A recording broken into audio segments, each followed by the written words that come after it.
الحمد لله نحمده ونستعينه ونستغفره ونؤمن به ونتوكل عليه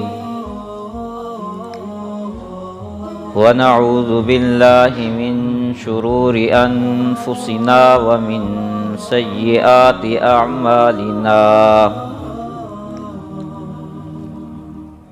من يهده الله فلا مضل له ومن يضلله فلا هادي له ونشهد أن لا إله إلا الله وحده لا شريك له ونشهد أن سيدنا ومولانا محمدا عبده ورسوله أما بعد فأعوذ بالله من الشيطان الرجيم بسم الله الرحمن الرحيم يا أيها الناس اعبدوا ربكم الذي خلقكم والذين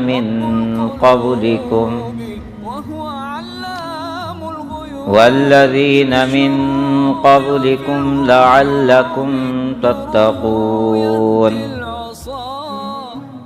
الذي جعل لكم الأرض فراشا والسماء بناء وأنزل من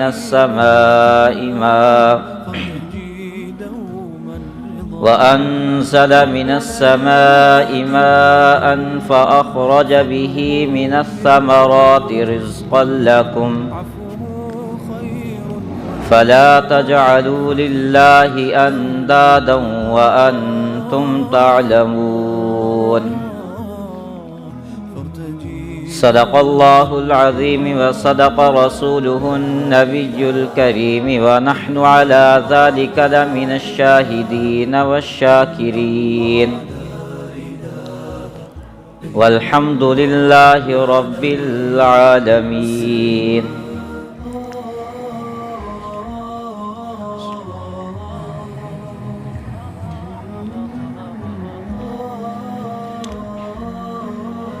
عزیزان محترم، عزیز بھائیوں، دوستوں، بزرگوں،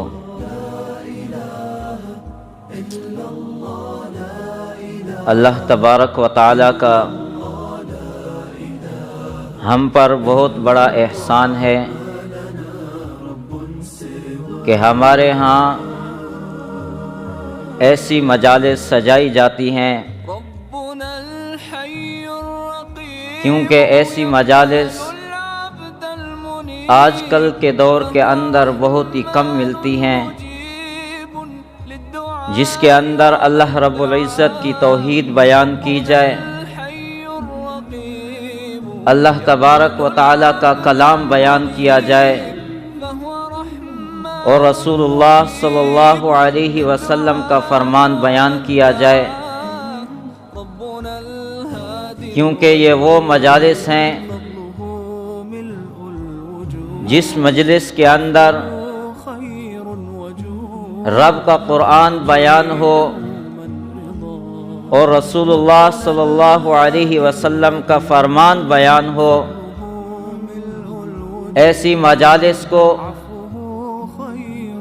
فرشتے چاروں طرف سے گھیر لیتے ہیں، بلکہ زمین سے لے کر آسمان تک فرشتے ایسی مجالس کو گھیر لیتے ہیں۔ تب تک فرشتے ان مجالس والوں کے لیے دعا گو رہتے ہیں جب تک وہ مجلس ختم نہیں ہو جاتی، کیونکہ بازار کے اندر بھی مجلس ہے، دوسری جگہ کے اندر بھی مجلس ہے، لوگ کسی اڈے کے اوپر بیٹھ کر بھی مجلس کرتے ہیں، کوئی جوئے کی مجلس ہوتی ہے، کوئی شراب خانے کی مجلس ہوتی ہے، کوئی تاش کی مجلس ہوتی ہے، کوئی اور قسم کی مجلس ہوتی ہے، کوئی ایسے ہی لوگ بیٹھ جاتے ہیں جہاں پر لوگوں کی غیبت کی جاتی ہے۔ لیکن ایسی مجالس کے لیے اللہ کی لعنت برستی ہے، فرشتوں کی بھی لعنت برستی ہے، اور تمام مخلوقات بھی اس کے لیے لعنت ہی لعنت کرتے رہتے ہیں، کیونکہ ان مجالس کے اندر اللہ کی نافرمانی ہوتی ہے، اللہ تبارک و تعالیٰ کی نافرمانیاں کرتے ہیں۔ کوئی جوئے اور شراب کے اندر لگا ہے، کوئی غیبت کے اندر لگا ہے، کوئی کسی کے دکھڑے لے کر گھوم رہا ہے، لیکن کوئی کسی کے باتیں لے کر کسی مجالس کے اندر جا کر کرتا ہے، کوئی کسی کے گھر کی بات لے کر دوسری مجالس کے اندر کرتا ہے، کیونکہ ایسی مجالس رحمت کی نہیں بلکہ زحمت کی ہوتی ہے۔ یہ وہ مجلس ہے جس کے اندر رب کا قرآن بھی بیان ہوتا ہے، رسول اللہ صلی اللہ علیہ وسلم کا فرمان بھی بیان ہوتا ہے، اور صحابہ کرام کی زندگی کا طریقہ بھی بیان ہوتا ہے۔ ایسی مجالس کے اندر لوگ بھی بہت کم ہوتے ہیں۔ آپ یہاں کر جوا خانہ کھول دو، شراب خانہ کھول دو، یا کوئی اور مجلس یہاں پر لگا دو، یا کوئی اور چیز یہاں پر آ کر لاگو کر دو، میں کہتا ہوں کہ یہ جگہ کم ہو جائے گی، روڈ کے اوپر کھڑے ہوئے آپ کو بندے نظر آئیں گے، کیونکہ ایسی مجالس کے اندر اسی لیے لوگ زیادہ آتے ہیں کہ آج کل لوگوں کی دوستی شیطان سے زیادہ رحمان سے بہت کم ہو چکی ہے۔ اس کی مین وجہ کیا ہے کہ قرآن سے دوری، اللہ سے دوری۔ اللہ تبارک و تعالیٰ فرماتے ہیں کہ جو انسان مجھ سے رشتہ توڑ لیتا ہے میں اس سے اپنا رشتہ توڑ لیتا ہوں۔ ایسی مجالس کے اندر شرکت کیا کریں جہاں رب کا قرآن بیان ہو، جہاں نبی کا فرمان بیان ہو، وہاں پر بیٹھنا بھی عبادت، سننا بھی عبادت، چلنا بھی عبادت، واپسی جانا بھی عبادت ہے۔ ہر قدم پر نیکی ہوتی ہے۔ جو جہاں سے پیدل چل کے آتا ہے اس کے ہر قدم پر نیکی لکھ دی جاتی ہے، کیونکہ ایسی مجالس جو ہوتی ہیں رب کے قرآن بیان کرنے کے لیے ہوتی ہیں۔ آپ بازار کے اندر جاؤ، بازار کے اندر پاؤں رکھنے کی جگہ نہیں ہوتی، لیکن جہاں رب کا قرآن بیان ہوتا ہے وہاں پر چند بندے ہوتے ہیں، چند لوگ ہوتے ہیں بیٹھنے والے جو رب کو زیادہ محبوب ہوتے ہیں۔ اللہ تبارک و تعالی ہر بندے کو بھی اپنے سامنے نہیں بیٹھاتا ہے، یہ بھی بات ذہن نشین کر لیں۔ للو پنجو کو لے کر اللہ تبارک و تعالی ایسی مجالس کے اندر نہیں بٹھاتا، اس بندے کو اللہ تبارک و تعالی ایسی مجالس کے اندر لے کر آتے ہیں جو اللہ کو سب سے زیادہ محبوب ہوتا ہے۔ ہم لوگ خوش قسمت ہیں، خوش نصیب لوگ ہیں کہ ہمیں ایسی مجالس نصیب ہوئیں۔ کچھ لوگ ایسی مجالس کے اندر بیٹھتے ہیں، یا تو وقت کو دیکھتے ہیں یا تو دیکھتے رہتے ہیں کہ پتہ نہیں مولوی کب بس کرے گا۔ اس کے لیے ایسی مجالس پھر کہ رحمت نہیں بلکہ وبال بن جاتی ہے۔ حدیث کے اندر آیا ہے کہ ایک ایسی مجلس ہے جہاں پر اللہ کا قرآن بیان کیا جاتا ہو، نبی کا فرمان بیان کیا جاتا ہو اور اللہ کا ذکر کیا جاتا ہو، لیکن ایک بندہ ایسا ہے جو ان کے قریب بیٹھے لیکن ان کی مجلس کے اندر موجود نہیں ہے، مجلس کا حصہ نہیں ہے، لیکن اس مجلس کی برکت کی وجہ سے، ان مجالس کی وجہ سے اللہ تبارک و تعالی اس بندے کی بھی بخشش فرما دیتے ہیں۔ یہ وہ مجلس ہے، اس مجلس کو کہ عام مجلس مت سمجھیں، اسی مجلس کے اندر رب کا قرآن بیان ہوتا ہے اور رسول اللہ صلی اللہ علیہ وسلم کا فرمان بیان ہوتا ہے۔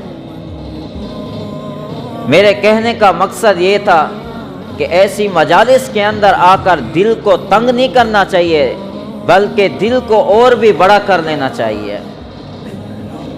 اللہ تبارک و تعالی نے جو میں نے تلاوت کی آیت، اس آیت کے اندر اپنی وحدانیت کا، اپنی الوہیت کا بیان فرمایا۔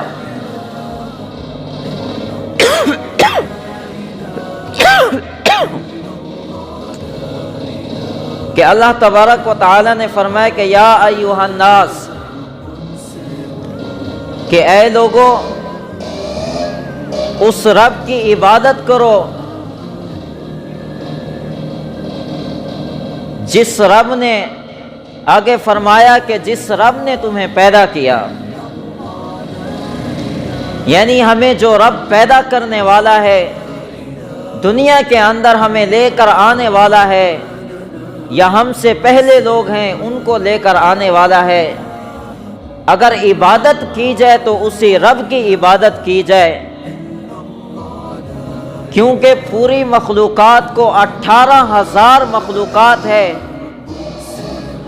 18,000 مخلوقات کو اللہ تبارک و تعالی نے اس دنیا کے اندر پیدا فرمایا۔ 18,000 مخلوقات میں سے اللہ تبارک و تعالی نے اشرف المخلوقات کو جو چنا وہ انسان کو چنا۔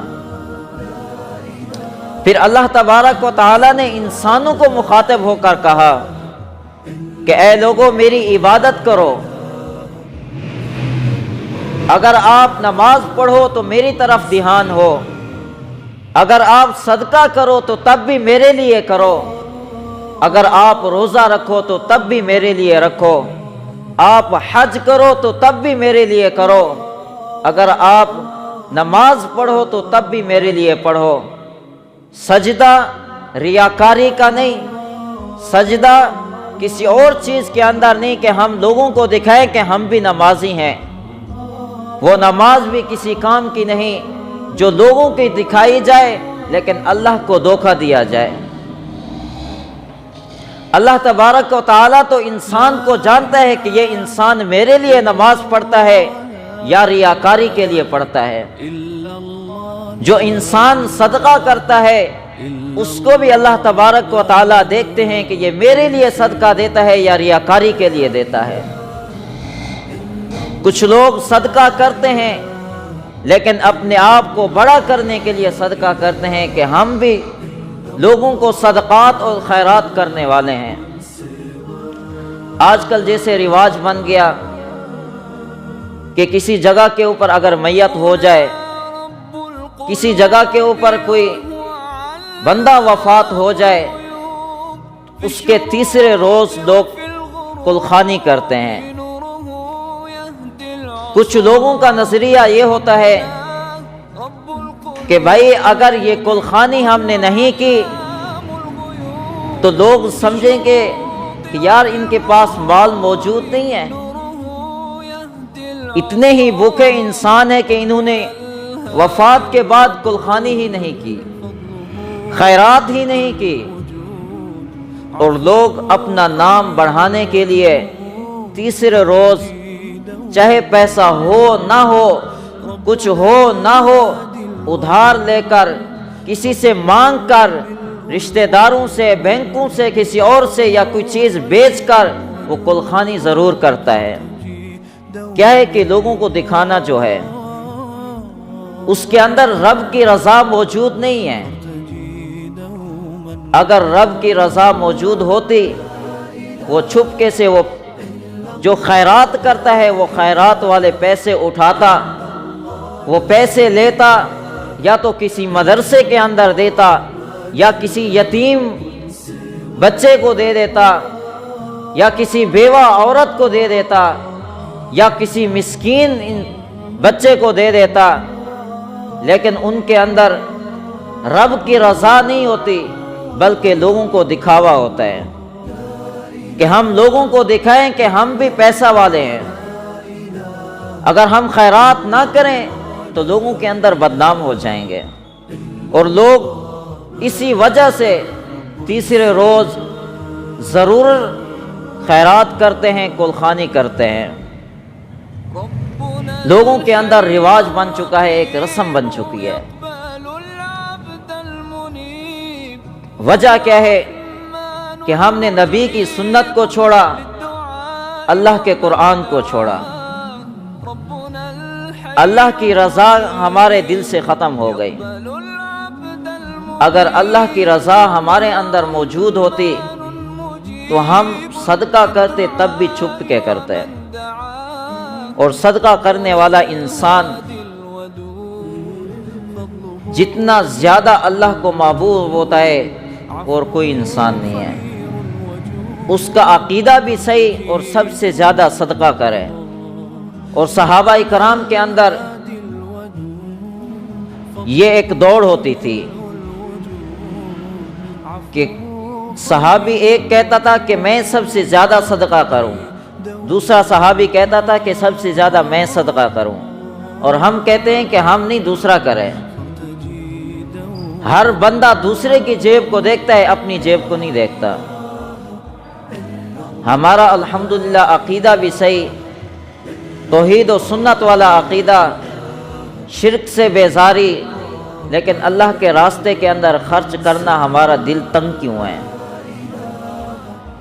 جب اللہ کے راستے کے اندر خرچ کرنے کی بات آتی ہے تو ہمارا دل تنگ کیوں ہو جاتا ہے؟ حدیث کے اندر آتا ہے کہ رسول اللہ صلی اللہ علیہ وسلم نے فرمایا کہ جو انسان دنیا کے اندر مال کے لیے اپنے دل کو تنگ کر لیتا ہے، اللہ کے راستے کے اندر خرچ نہیں کرتا، وہ مال اس کے لیے قیامت کے دن ایک ایسا وبال بن جائے گا کہ اس کا وزن وہ نہیں اٹھا سکے گا۔ قیامت کے دن اس کا وزن اٹھانا بہت مشکل ہو جائے گا۔ آج ہم اولاد کو دیکھتے ہیں، بیوی بچوں کو دیکھتے ہیں کہ اس کے لیے کمائیں اور ذخیرہ کریں، مال کو ذخیرہ کرتے ہیں، ان کے لیے بناتے ہیں، لیکن جب ہم دنیا سے چلے جاتے ہیں تو ہماری اولاد وہی ہوتی ہے کہ ہمارے لیے ہاتھ اٹھا کر دعا کرنے کے لیے تیار نہیں ہوتی۔ حقیقت بات ہے۔ میں ایک مولوی صاحب کا بیان سن رہا تھا تو انہوں نے کہا کہ میرا ایک سچا واقعہ ہے، میرے آنکھوں کا دیکھا ہوا واقعہ ہے۔ کہا کہ میں ایک جگہ پہ گیا، بیان کیا، بیان کرنے کے بعد کچھ لوگوں نے مجھے دعوت کی، امیر تھے، پیسے والے تھے، دعوت کے لیے گئے تو میں نے ان سے پوچھا کہ تمہارا والد صاحب کیسا ہے؟ کہا کہ والد صاحب تو نہیں ہے۔ کہا کہ مجھے لے جاؤ ان کی قبر کے اوپر تاکہ وہاں پر جا کر میں دعا کروں۔ 3 بیٹے ہیں باپ کے، بڑا کہہ رہا ہے کہ چھوٹے کو پتہ ہوگا، اس سے چھوٹا کہہ رہا ہے کہ اس سے چھوٹے کو پتہ ہوگا کہ باپ کی قبر کہاں ہے۔ ان کو اتنا معلوم نہیں کہ ہمارے باپ کی قبر کہاں ہے۔ اولاد کی یہاں تک بے وفائی ہوتی ہے، لیکن انسان کو چاہیے کہ اپنی زندگی کے اندر اپنے لیے ایسا ذخیرہ جمع کرے کہ قیامت کے دن اس کو کام آئے، اور ذخیرہ بھی وہ ہو جو اللہ کی رضا کے لیے ہو۔ ہم نماز پڑھیں تو اللہ کی رضا موجود ہو، نماز کے اندر ایسا ہو کہ اللہ ہمیں دیکھ رہا ہے، ہم اللہ کو دیکھ رہے ہیں۔ ہم روزہ رکھیں تو ہمارے روزے کے اندر بھی ایسا ہو کہ اللہ ہمیں دیکھ رہا ہے، اللہ کو ہم دیکھ رہے ہیں۔ ہم صدقہ دیں تو تب بھی اللہ کی ہمیں دل کے اندر ایسا محسوس ہو اللہ ہمیں دیکھ رہا ہے، ہم اللہ کو دیکھ رہے ہیں۔ اللہ کی رضا موجود نہ ہو تو وہ عمل بھی کسی کام کا نہیں رہتا، اور عمل بھی وہ ہو کہ جس انسان کی شرک سے بیزاری ہو۔ حدیث کے اندر ہے کہ 5 شاخیں ہیں، جو انسان کے ایمان کو مضبوط کرتی ہیں، اور اس کے اندر سب سے مین شاخ جو ہے وہ لا الہ الا اللہ محمد رسول اللہ ہے، کہ ہم اس کے اندر اللہ کو خاص عبادت کرنے والا بنائیں، اللہ کی ہم خاص عبادت کریں، جب پکاریں تو اللہ کو پکاریں، مصیبت آئے تو تب اللہ کو پکاریں، خوشی آئے تو تب بھی اللہ کو پکاریں۔ جب خوشی آتی ہے تو ہم اللہ کو بھول جاتے ہیں، جب غمی آتی ہے تو ہم اللہ کو یاد کر لیتے ہیں۔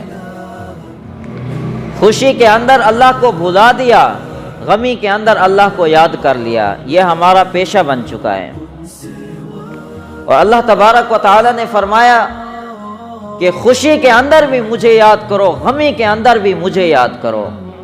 خوشی ہے تو شکرانے کے طور پر نوافل ادا کرو، نماز ادا کرو، اگر غمی ہے تو مجھ سے آ کر نوافل ادا کرو، نماز ادا کرو، مجھ سے آ کر مانگو، میں تمہاری غمی کو دور کروں گا، تمہارے اوپر جو وبال ہے میں اس کو دور کر دوں گا۔ آج ہمارے گھروں کے اندر قرآن کی تلاوت ختم ہو چکی ہے، ہمارے بچوں کے اندر قرآن ختم ہو چکا ہے، اپنے بچوں کو ہم قرآن کی تعلیم دینا ہم نے چھوڑ دی، بچوں کے اندر رسول اللہ صلی اللہ علیہ وسلم کے حدیث مبارک سکھانا چھوڑ دی۔ وجہ کیا ہے؟ کہ ہم اللہ کی رحمت سے دور ہو چکے ہیں۔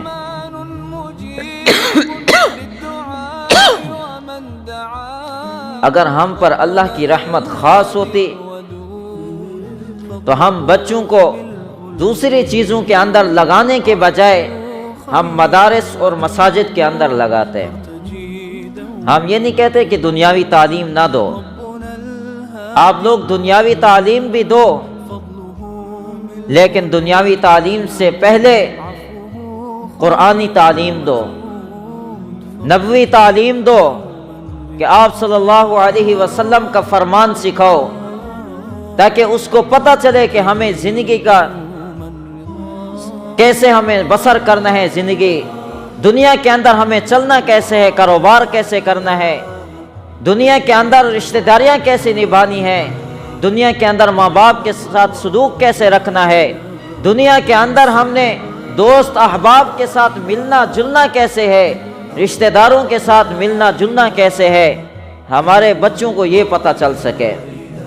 نماز کیسے پڑھنی ہے، زکوٰۃ کیسے دینی ہے، روزہ کیسے رکھنا ہے، ہمارے بچوں کو یہ تعلیم ہونی چاہیے، ان کو پتہ چلے کہ رسول اللہ صلی اللہ علیہ وسلم کی تعلیمات کیا ہے۔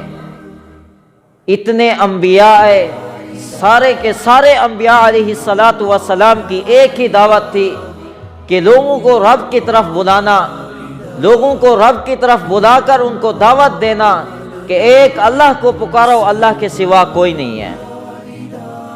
ہم نے بچوں کو یہ دعوت ہی نہیں دی، بچوں کو یہ تعلیم ہی نہیں دی۔ بچے ہمارے بازاروں کے اندر گھومتے ہیں، گلیوں کے اندر گھومتے ہیں، ہم ان کے اوپر نظر نہیں رکھتے ہیں۔ کہتے ہیں کہ سب سے زیادہ جو تعلیم کا جگہ ہے وہ ماں کی گود ہے۔ ماں اگر بچے کو ٹائم دے تو بچے کی جو زندگی ہے وہ آسان ہو جاتی ہے، اس کے اندر تعلیمات حاصل کرنے کا جذبہ پیدا ہوتا ہے، اگر ماں اس کو صحیح طریقے سے ٹائم دے اور اچھی تعلیمات دے۔ اگر ماں کی گود کے اندر بھی اس کو اچھی تعلیم نہ ملی، آگے جا کر وہ کچھ نہیں کر سکتا۔ کہ ماں کی گود سے جو اس کو اخلاق اور پیار اور تعلیمات ملے گی، آگے جا کر اس کے دل کے اندر مساجد کی بھی محبت ہوگی، مدارس کی بھی محبت ہوگی، وہ مدرسے کی طرف بھاگے گا، مسجد کی طرف بھاگے گا، دوسری بازار اور دوسری چیزوں دوسری محفلوں کے اندر نہیں جائے گا۔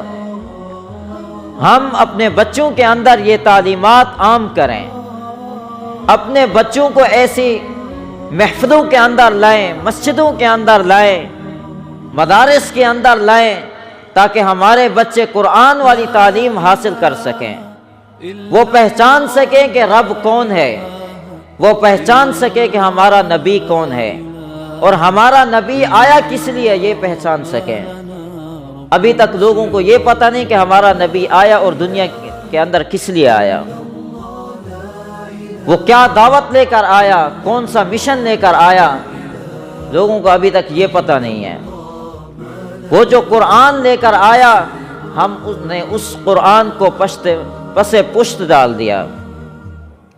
ہم نے کبھی اس قرآن کی تلاوت نہیں کی، کبھی قرآن کا ترجمہ نہیں سیکھا۔ اگر ہم نے تلاوت کرنا سیکھ لی تو ہم نے قرآن کا معنی اور مفہوم نہیں سیکھا۔ قرآن جو انسان قرآن کی تلاوت کرتا ہے اور اس کے دل کے اندر رب کی رضا ہوتی ہے، رب کی رضا بھی تب پیدا ہوتی ہے جب معنی اور مفہوم انسان کو پتہ ہوتا ہے۔ کیونکہ جب انسان قرآن پڑھتا ہے، نماز کے اندر پڑھے یا ایسے تلاوت کرے، جب اس کو معنی اور مفہوم کا پتہ چلتا ہے، تلاوت کرتے ہوئے اس کو ایک ایسا لطف آتا ہے کہ جیسے انسان کو شہد کھاتے ہوئے مٹھاس محسوس ہوتی ہے، ویسے قرآن پڑھتے ہوئے انسان کو مٹھاس محسوس ہوتی ہے۔ اگر ہم قرآن کا معنی اور مفہوم سیکھ لیں، اگر ہمارے اندر قرآن کا معنی اور مفہوم ہمارے دلوں کے اندر موجود نہیں، ہمیں قرآن کی تلاوت کرتے ہوئے وہ مزہ نہیں آئے گا۔ صحابہ اکرام جب قرآن کی تلاوت کرتے روتے تھے، آپ نے سنا ہوگا علماء سے، لیکن یہ نہیں سنا کہ روتے کیوں تھے۔ ان کو رونا کس لیے آتا تھا؟ ان کو رونا اس لیے آتا تھا، وہ جو آیت پڑھتے تھے ان کو پتہ چلتا تھا کہ اس آیت کے اندر اللہ نے کیا فرمایا ہے۔ وہ جو آیت پڑھتے ان کو پتہ ہوتا تھا کہ اللہ تبارک و تعالیٰ نے اس آیت کے اندر ہمیں کیا مخاطب کیا ہے۔ لیکن ہم قرآن پڑھتے ہیں لیکن ہمیں پتہ نہیں کہ ہم پڑھ رہے کیا ہے، ہمیں نہ معنی کا پتہ، نہ مفہوم کا پتہ، نہ حدیث کا پتہ، نہ کسی چیز کا پتہ، تو ہمیں قرآن پڑھنے میں لطف کیسے آئے گا؟ اللہ کی رضا ہمارے دل کے اندر کیسے پیدا ہوگی؟ اللہ کی رضا پیدا کرنی ہے تو قرآن کا معنی سیکھو، قرآن کی تلاوت کرو۔ خدا کی قسم اگر قرآن پڑھنے میں مزہ نہ آئے پھر کہنا۔ اگر قرآن کا معنی اور مفہوم پتہ نہ ہو، ہمارے ہاں درس ہوتے ہیں لیکن لوگ نہیں ہوتے۔ اگر آپ لوگ ان درس کے اندر بیٹھو، وہ تھوڑی آیاتیں جو درس کے اندر معنی اور مفہوم پڑھا جاتا ہے، سکھایا جاتا ہے، آپ اگر اس کو یاد کر لیں، یاد کرنے کے بعد اس کی تلاوت کریں، پھر دیکھو کہ لطف کیسے آتا ہے قرآن پڑھنے کا۔ یہ ایسے لطف ہر بندے کو بھی محسوس نہیں ہوتا ہے۔ جس کے دل کے اندر قرآن سیکھنے کا درد ہو، جس کے دل کے اندر قرآن کے ترجمے اور معنی اور مفہوم سیکھنے کا درد ہو، لطف اس بندے کو محسوس ہوتا ہے، ہر للو پنجو کو بھی محسوس نہیں ہوتا۔ کہ میں یہ کہہ رہا تھا کہ اللہ کی رضا اس کے اندر موجود ہو جاتی ہے، یعنی اللہ کی رضا آٹومیٹک شروع ہو جاتی ہے، دل کے اندر محسوس ہونا شروع ہو جاتی ہے جب انسان کو معنی اور مفہوم کا پتہ چل جاتا ہے۔ کیونکہ اس کے اندر جہنم کا بھی تذکرہ، جنت کا بھی تذکرہ، اور قیامت کا بھی تذکرہ، اب کی توحید کا بھی تذکرہ، انبیاء علیہ الصلاۃ والسلام کی دعوت کا بھی تذکرہ، یعنی ہر تذکرے اس کے اندر موجود ہوتے ہیں۔ ہر نبی کا تذکرہ اس قرآن کے اندر موجود ہے، لیکن قرآن کی ترجمہ ہمیں آتا ہو، معنی اور مفہوم آتا ہو، تو پھر ہمیں تلاوت کرتے ہوئے، پڑھتے ہوئے ایک لطف محسوس ہوگا۔ جیسے شہد کھاتے ہوئے انسان کو مزہ آتا ہے، ویسے انسان کو قرآن پڑھتے ہوئے مزہ آئے گا۔ پھر دیکھو کہ رب کی رضا کیسی نہیں پیدا ہوتی۔ رب کی رضا اللہ کے قرآن کو سیکھنے سے پیدا ہوتی ہے۔ تو اللہ تبارک و تعالی نے فرمایا کہ میری عبادت کرو اور مجھ ہی سے مدد مانگو۔ کیوں؟ جب مدد کا وقت آتا ہے تو ہم کسی اور سے مانگتے ہیں، عبادت کا وقت آتا ہے تو ہم اللہ کی کرتے ہیں۔ کچھ لوگ ہیں عبادت اللہ کی کرتے ہیں، مدد کسی اور سے مانگتے ہیں۔ لیکن عبادت بھی اللہ کی، مدد بھی اللہ سے مانگو۔ ہم لوگ نماز پڑھتے ہیں لیکن نماز کے بعد اپنے لیے دعا نہیں کرتے۔ انسان بیٹھے نماز کے بعد دعا کرے، یہ رب کی عبادت ہے۔ یہ دعا عبادت میں سے خاص ایک جز ہے کہ جو انسان اللہ سے جتنا زیادہ مانگتا ہے اللہ اس کو زیادہ عطا کرتا ہے۔ اور اللہ تبارک و تعالی نے فرمایا کہ جو انسان مجھ سے جتنا مانگتا ہے میں اس کو اتنا ہی اپنے قریب پاتا ہوں، میں اس کو اس سے زیادہ محبوب سمجھتا ہوں۔ ایک انسان ایک قدم چلتا ہے، اللہ تبارک و تعالی نے فرمایا کہ میری رحمت اس سے زیادہ اس کی طرف آتی ہے۔ ایک انسان دوڑ کر آتا ہے تو میری رحمت اس کی طرف دوڑ کر آتی ہے۔ لیکن رحمت تب قریب آئے گی جب ہم اللہ سے مانگیں گے، اللہ کی عبادت کریں گے اور اللہ ہی سے مانگیں گے۔ جب اللہ سے مانگیں گے نہیں تو اللہ کی رحمت ہمارے ہاں کیسے قریب ہوگی؟ ہم نماز پڑھیں، نماز کے بعد اللہ سے مانگیں، یا اللہ ہمارے گھروں کی پریشانیاں ہیں یہ دور فرما، یا اللہ ہمارے بچوں کے اندر اتفاق اور اتحاد نصیب فرما، یا اللہ ہمارے گھروں کے اندر اپنی خاص رحمت نازل فرما۔ کہ اللہ کی قرآن والی دعائیں مانگیں۔ جو قرآن کے اندر دعائیں موجود ہیں، سب سے زیادہ جو عربی دعائیں مانگتا ہے اللہ اس کی سب سے زیادہ دعائیں کو قبول کرتا ہے۔ عربی وہ زبان ہے جو بہت ہی میٹھی زبان ہے، اس لیے اللہ تبارک و تعالی نے عرب والی زبان کے اندر بھی قرآن کو عربی کے اندر نازل فرمایا۔ اگر ہم اللہ سے مدد نہیں مانگیں گے، اللہ سے نہیں مانگیں گے تو اللہ ہم سے خفا ہوگا۔ اللہ اس انسان سے ناراض ہوتا ہے جو انسان اللہ سے مانگتا نہیں ہے۔ ہم نماز پڑھتے ہیں لیکن گھر کی طرف بھاگنے کی سوچتے ہیں۔ ہمارا عقیدہ صحیح ہے، توحید والا عقیدہ ہے، شرک کی طرف ہم مائل نہیں ہیں، لیکن دعا ہم بیٹھیں، اکیلے میں بیٹھیں، ایک طرف کونے میں بیٹھیں، یا رات کو تہجد کے اندر اٹھ کر رب سے مانگیں۔ ایک انسان توحیدی ہو، شرک سے بیزار ہو، پھر وہ انسان رب سے مانگے، خاص اللہ سے متوجہ ہو کر مانگے، اللہ تو اس کو ایسے عطا کرے گا کہ اس کی سوچ سے بھی بالا تر ہوگا۔ لیکن ہم اللہ سے مانگتے نہیں ہیں، ہم کہتے ہیں کہ ہم نے عقیدہ سمجھ لیا، بس اللہ ہمیں خود بخود عطا کرے گا۔ اللہ تبارک و تعالی کہتے ہیں کہ مجھ سے مانگو۔ آپ صلی اللہ علیہ وسلم کی عادت تھی کہ وہ ہر وقت اللہ سے مانگتے رہتے تھے، ہر وقت اللہ سے مانگتے رہتے تھے، اور صحابہ کرام کو یہ تلقین کرتے تھے کہ رب سے ہر وقت مانگا کرو، جتنا مانگو گے اتنا اللہ کی رضا پاؤ گے، اتنا اللہ کی رحمت پاؤ گے۔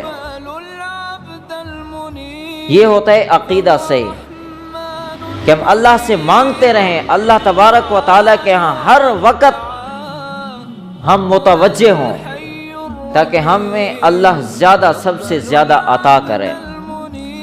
اور ہم اپنی اولاد کے لیے یہ مانگیں کہ یا اللہ ہمیں نیک اور صالح اولاد عطا کر، اور ہماری اولاد کو سیدھے راستے کے اوپر چلا اور ہمیں بھی سیدھے راستے کے اوپر چلا۔ خاص جو یہاں پر والدین بیٹھے ہیں، اپنی اولاد کے لیے خاص دعا کیا کریں۔ اور اکثر لوگوں کی عادت ہوتی ہے کہ غصے کے اندر اپنی اولاد کے لیے کوئی ایسا الفاظ بد دعا یا کلمات کہہ دیتے ہیں کہ اولاد کے لیے حدیث کے اندر آیا ہے کہ آپ صلی اللہ علیہ وسلم نے فرمایا کہ جو انسان اپنی اولاد کے لیے بد دعا یا کلمات کہہ دیتا ہے غصے کے اندر، کبھی ایسا وقت ہوتا ہے کہ وہ اس کی بد دعا قبول ہو جاتی ہے۔ اپنی اولاد کے لیے بد دعا یا کلمات بھی انسان استعمال نہ کرے، اپنی اولاد کے لیے دعا مانگے کہ ہماری اولاد سیدھے راستے کے اوپر چلے، ہماری اولاد سیدھے راستے کے اوپر چلے، اللہ کی توحید کی طرف چلے، اللہ کو ماننے والی بن جائے اور آپ صلی اللہ علیہ وسلم کے راستے کے اوپر چلنے والی بن جائے۔ ہم اپنی اولاد کو اس طرف لے کر آئیں تو ہمارے لیے بھی قیامت کے دن ایک شفاعت کا ذریعہ بنے گا اور اولاد کا بھی جنت جانے کا راستہ بنے گا۔ کہتے ہیں کہ اولاد ایک ایسی چیز ہے جو صدقہ جاریہ ہوتی ہے۔ اولاد کو ہم جتنا ہی اچھا راستہ دکھائیں گے، ہمارے مرنے کے بعد اولاد نیک اعمال کرتی رہے گی، اس میں سے ہمیں ثواب ملتا رہے گا۔ اگر ہم نے اس کو نیکی کی طرف لگایا، قرآن کی طرف لگایا، آپ صلی اللہ علیہ وسلم کے راستے کی طرف لگایا، تو تب ہمیں وہ ثواب ملے گا۔ اگر ہم نے ان کو نیکی کی طرف نہیں لگایا، نیک اعمال کی طرف نہیں لگایا، بلکہ انگلش اور اسکول کی طرف ان کو دھکیل دیا، تو وہ بعد میں یہی پوچھیں گے کہ ہماری باپ کی قبر کدھر ہے۔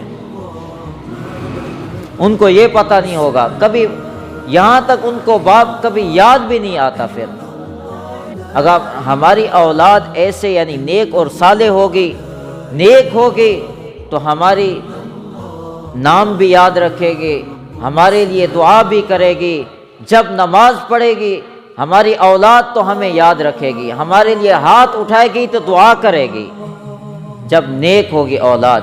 اگر نیک نہ ہو، رب کے راستے کے اوپر چلنے والی نہ ہو، نبی کے راستے کے اوپر چلنے والی نہ ہو، رب کے کلام کی طرف نہ ہو، تو وہ اولاد کبھی بھی اپنے ماں باپ کے لیے یعنی شفاعت کا ذریعہ نہیں بن سکتی۔ وہ اولاد اپنے ماں باپ کے لیے شفاعت کا ذریعہ ہے جو اولاد نیک راستے کی طرف چلے۔ ہم کوشش کریں کہ اس کو نیک راستے کی طرف چلائیں، ہماری کوشش نہیں ہوتی، ہم قرآن سے دور رکھتے ہیں، اسکول اور کالج کی طرف ہم میل کرتے ہیں اولاد کو، کہ صبح اٹھا تو اس کو نماز کی تلقین نہیں، سیدھا اسکول کالج، واپسی آیا پھر ٹیوشن، ادھر ادھر، شام ہو گئے، بچہ تھک گیا بھی سو گیا۔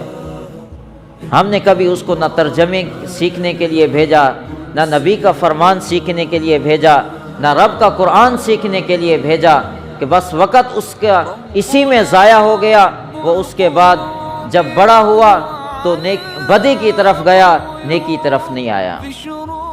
ہم کوشش کریں کہ اولاد کو اس راستے کی طرف لگائیں تاکہ ہم بھی قیامت کے دن جب اٹھیں تو اللہ تبارک و تعالیٰ کے سامنے ہم فخر سے اٹھ سکیں کہ ہماری اولاد نیک اور صالح ہم بنا کر گئے تھے، نیک اور صالح قرآن والی اولاد ہے، حافظ قرآن ہے، عالم دین ہے، نیک ہے، بعمل ہے، تو ہمارے لیے وہ سفارش کرے گی، تو ہم بھی اس کے ساتھ جنت کی طرف چلے جائیں گے۔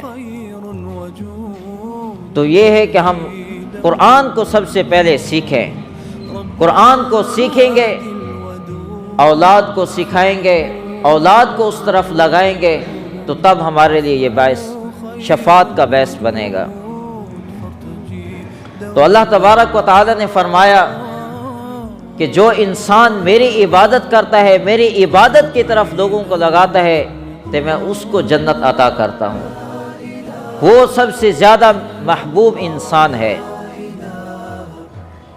اور اللہ کو خاص جب عبادت کریں تو اللہ کی طرف ہو، ہمارا دھیان اللہ کی طرف ہو، نماز میں، روزے میں، زکوٰۃ دینے میں، صدقات دینے میں، حج کرنے میں اور اعمال کرنے میں ہمارا دھیان جو ہو، دل جو ہو، وہ اللہ کی طرف کنیکٹ ہو،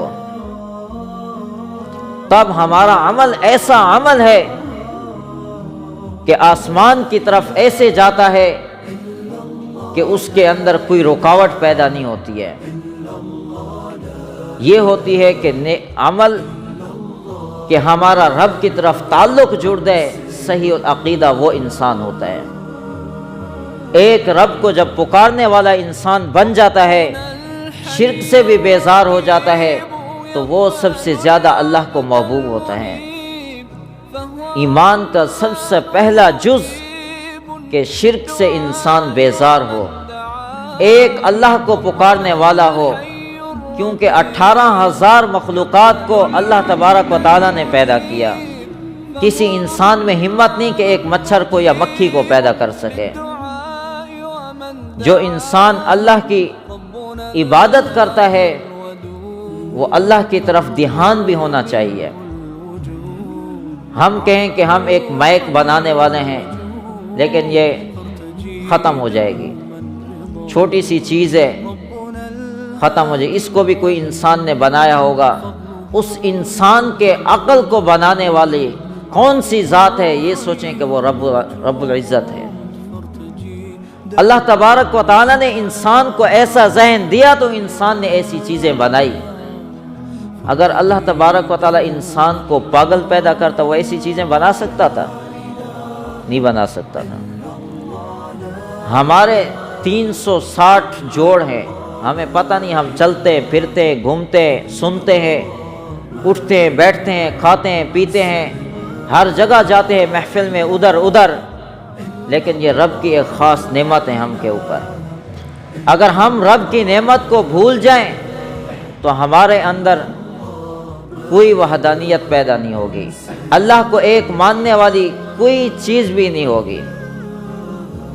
ہم جب اپنے اس مجسمے کو دیکھیں، اس شریر کو دیکھیں، انسان اپنے شریر کو دیکھ کر ہی اللہ کی وحدانیت کو سمجھ جاتا ہے کہ اس شریر کو بنانے والی کوئی ایسی ذات موجود ہے جس نے ایسے شریر کو بنایا کہ جو جتنا بڑا انجینئر کیوں آ جائے شریر تو بنا سکتا ہے، لیکن ایسے دماغ اور چلنا پھرنا دیکھنا اٹھنا بیٹھنا ادھر ادھر جانا ایسی چیز پیدا نہیں کر سکتا۔ وہ رب العالمین ہے جس انسان کو اللہ تبارک و تعالی نے پیدا کیا۔ اللہ تبارک و تعالی نے فرمایا کہ میں نے تمہیں پیدا کیا، تم میری عبادت کرو، اور ہم رب کی عبادت کو چھوڑ کر دوسروں سے مدد مانگتے ہیں اور دوسروں سے جا کر ہاتھ پھیلاتے ہیں، دوسروں سے جا کر مانگتے رہتے ہیں، اولاد ہو یا کوئی اور مسئلہ مسائل ہو، دوسروں کے در کے اوپر سجدہ، دوسروں کے در کے اوپر ٹھوکریں کھانا، ادھر ادھر جانا۔ اس بات کو چھوڑ کر ہم اللہ تبارک و تعالیٰ کے سامنے آ جائیں تو دیکھو اللہ کی رحمت انسان کے اوپر کیسے برستی ہے۔ اللہ تبارک و تعالیٰ کہتے ہیں کہ انسان میری طرف آئے تو صحیح، میری رحمت انسان کی طرف کیسے دوڑ کر آتی ہے۔ لیکن انسان اپنے آپ کو رب سے دور کرے، اپنے آپ کو دور کرتا رہے تو اللہ کی رحمت کیسے انسان کو پر غالب ہوگی۔ ہمارے گھروں کے اندر دیکھو اتفاق اتحاد نہیں، وجہ کیا ہے کہ ہمارے گھروں کے اوپر بھی اللہ کی رحمت موجود نہیں ہے، ہمارے رشتہ داروں کے اندر اتفاق موجود نہیں ہے، ہمارے بھائیوں کے اندر بھی اتفاق موجود نہیں ہے۔ وجہ کیا ہے کہ اللہ کی رحمت ختم ہو چکی ہے۔ آپ صلی اللہ علیہ وسلم نے فرمایا کہ وہ گھر قبرستان کی مانند ہے جس گھر کے اندر رب کے قرآن کی تلاوت نہ کی جاتی ہو۔ آج ہم صبح اٹھتے ہیں کہ رب کے قرآن کی تلاوت نہیں کرتے، کوئی کسی چیز کے اندر لگ جاتا ہے، یا تو کوئی کاروبار کے اندر چلا جاتا ہے، کوئی کدھر چلا جاتا ہے، کوئی کدھر چلا جاتا ہے۔ اگر ہم گھر والوں کو صبح اٹھاتے تو ان کو سیدھا یا تو کام کے اندر لگا دیں یا کھانے پینے کے بنانے کی اشیاء کے اندر لگا دیتے ہیں۔ نہیں، ان کو اٹھاؤ، کہو کہ رب کے قرآن کی تلاوت کرو، رب کے قرآن کو پڑھو، اس کے بعد دیکھو کہ رب کی رحمت کیسے نازل نہیں ہوتی۔ اللہ تبارک و تعالیٰ سے دعا ہے کہ اللہ تبارک و تعالیٰ ہمیں رب کی طرف متوجہ ہونے کی توفیق عطا فرمائے اور اللہ کو پہچاننے کی توفیق عطا فرمائے، اور ہمیں عبادت